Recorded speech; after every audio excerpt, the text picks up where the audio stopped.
about air conditioning, especially cooling and the humidification process.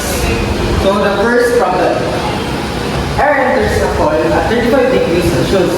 The apparatus dew point EDP, the coil is 10 degrees Celsius. The bypass factor BPM is 0.15. What is the exit air temperature? So based from the problem, we need to find the given, which is we have T1, which is 35 degrees Celsius, the BPF or the bypass factor, which is 0.15, and ADP, which is the apparatus dew point, which is 10 degrees Celsius. So we need to find the exit air temperature, or T2. So to find this, we'll be using the formula BPF is equal to T2 minus ADP all over T1 minus ADP. So plugging all the data, we have 0.15 equals T2 minus 10 degrees Celsius over 35 minus 10 degrees Celsius.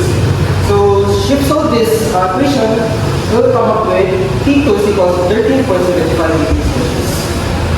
So for our next problem, well, if a 50 kilowatts of latent heat is removed from an air of 4 kilograms per second, and the latent heat of vaporization, or HFG, is 2,501 kilojoules per kilogram, find the change in humidity ratio. So based on the problem, we'll be getting the given, which is the mass of the air is 4 kilograms per second, HFG, or the latent heat of vaporization, which is 2,501 kilojoules per kilogram. The latent heat removed, which is 50 kilowatts. So we need to find the change in the humidity ratio. So to get this, we need to use the formula, which is the QL equals to MA, which is the mass of the air, times HFG times the change in the humidity ratio.